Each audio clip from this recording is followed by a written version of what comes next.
আসার সময় করবেন না।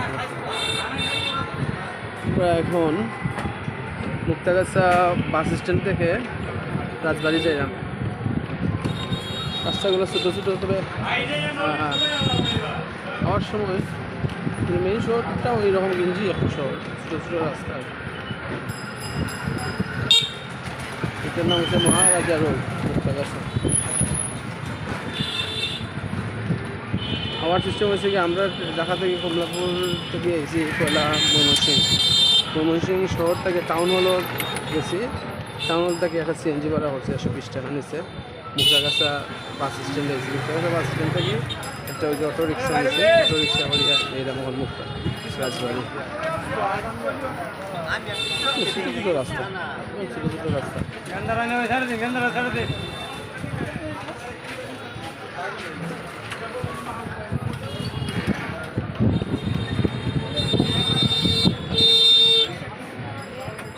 এই যে হচ্ছে এটাই গোপাল পালের অরিজিনাল মন্ডার দোকান। আচ্ছা যান, এখন না, এখন না, আসার সময় আসবেন। এই যে এটা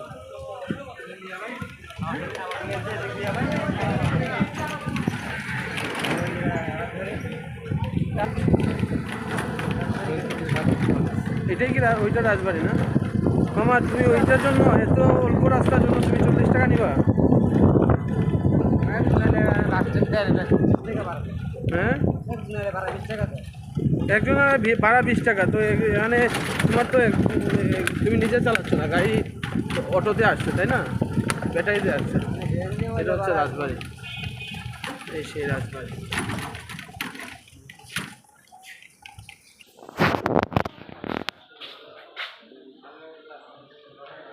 এখন আপাতত বন্ধ আছে, আমরা নামাজ পড়ে ঢুকবো আর কি।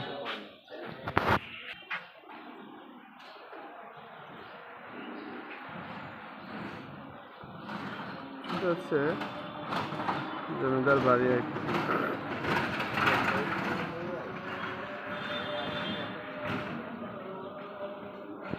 বেশি বড় না, একদম ছোট।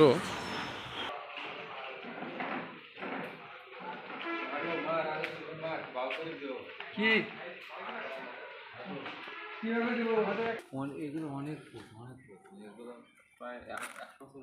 100 বছর উপরে আছে।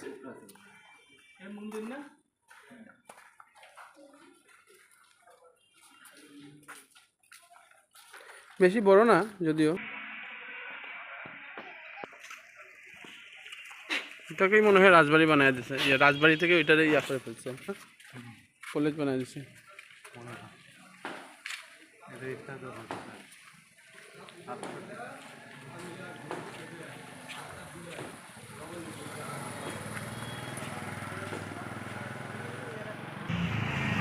এটা কি আল্লাহ জানে।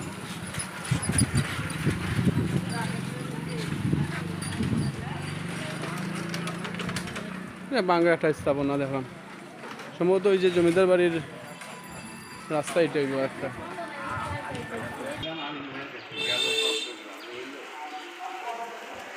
আমরা এখন নামাজ পড়াতে আছি। এই যে রাস্তা একদম ছোটো ছোটো একটা পাড়ার মতো এলাকা।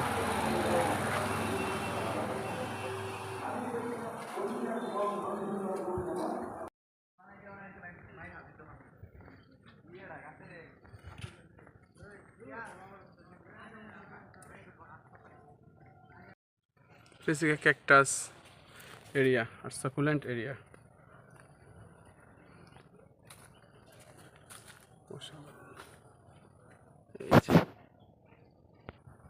ভিতরে ঢোকার আজকে বন্ধ আর কি। এটা সম্ভবত যেদিন খোলা থাকে এদিন ঢোকা যায়। এত সুন্দর লাগে এই কারণে যে মানুষে আটকে যাওয়ার লাগে পথ দেওয়া হয়েছে। কোনো যে বাড়িতে ঢুকতে একটা হেজিটেশন ফিল করতো যে ঢুকতাম নি, ঢুকতাম নি। এই যে টাগর গাছ, সুগন্ধি, এই যে গাছগুলো দেখে ভালো লাগে। আমি আগর গাছ আসলে সরাসরি এরকম দেখছি বাট মনে নাই, এখন আবার দেখলাম আর কি। এটা হচ্ছে গিয়ে মহামূল্যবান সেগুন গাছ। এই যে সেগুন গাছ, পাতাটা দেখো।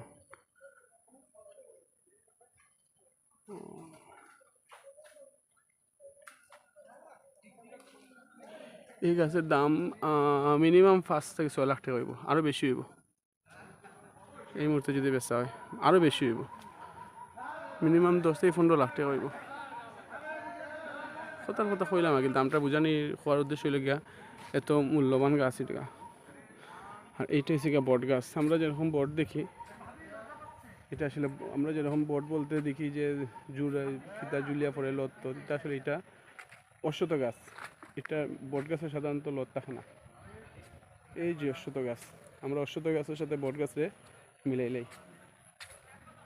আর এটা হচ্ছে গিয়ে জুলা বট।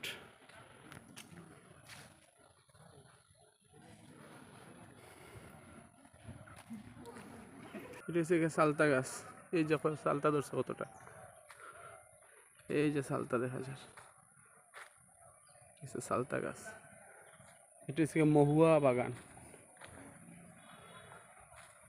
এখানে সবগুলো গাছ সম্ভবত মহুয়া।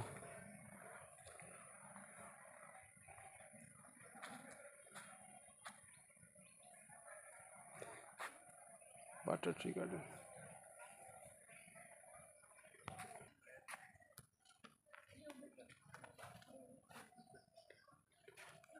হ্যালো, আসসালামু আলাইকুম। হ্যাঁ, কোন দিকে?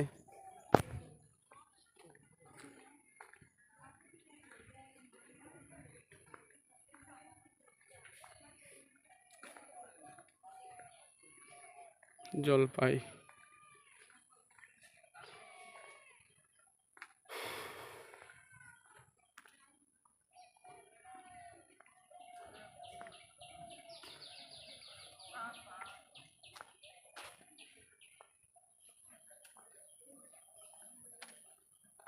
দীর্ঘদিন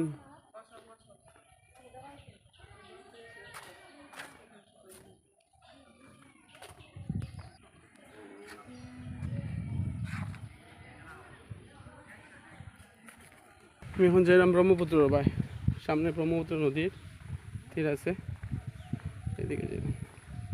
আমাদের টার্গেট, আমরা 7টা পর্যন্ত থাকার টার্গেট। আমরা হয়তো বা 7টার বাসে উঠে যাবো আর কি। 7টার ভিতরে যা দেখার দেখতাম।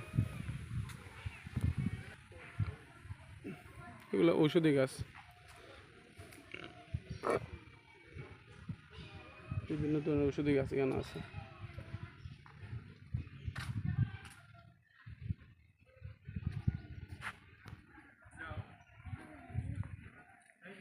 এই যে লোহা কাঠ, খুব শক্ত কাঠ।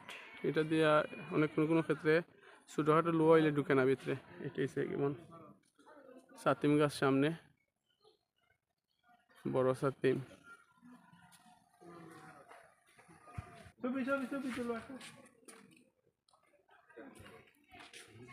বড় যেগুলো সৌন্দর্য বর্ধন লাগে, যে গাছগুলো লাগানি ওইগুলাই অর্কিড গাছ।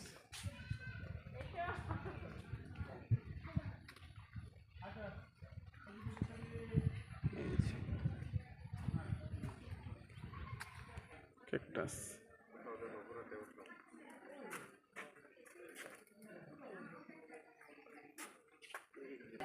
এটা হচ্ছে ব্রহ্মপুত্র নদী। এই যে ব্রহ্মপুত্র নদী,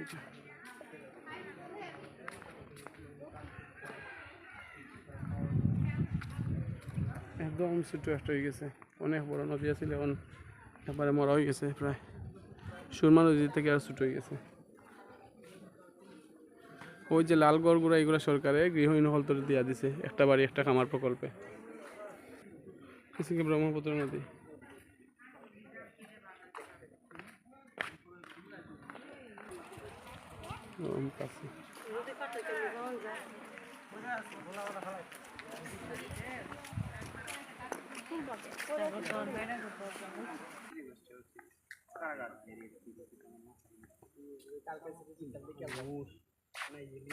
গর্জন, এটা ঝাউ গাছ। গর্জন গাছগুলো বড় বড় থাকে সাধারণত।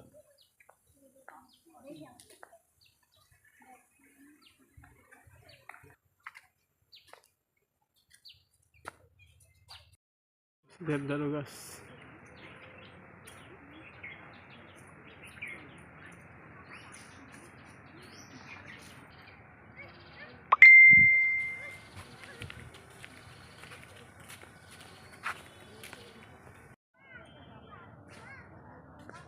এই যে রুদ্রাক্ষ গাছ অফিসে এটার সিজ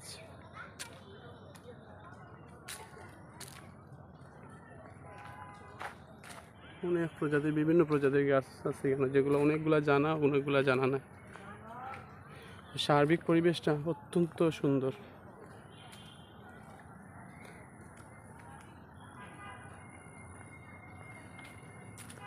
ভালো লাগার মতো পরিবেশ, সময় কাটানোর মতো সুন্দর পরিবেশ। কেউ কেউ ডিস্টার্ব হয় না, যে যার মতো, কেউ তার পরিজন লইয়া আইছে, কেউ তার ওয়াইফ লইয়া আইছে।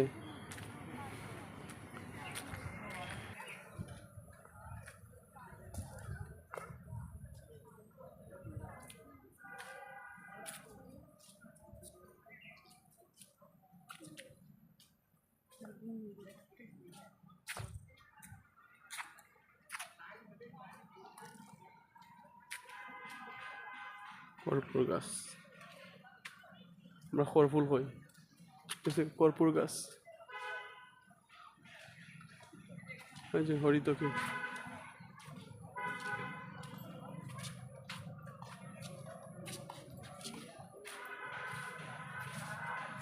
আবার গুড়িয়া আগের জায়গা থেকে বেশি বড় নাই, বাট খারাপও না।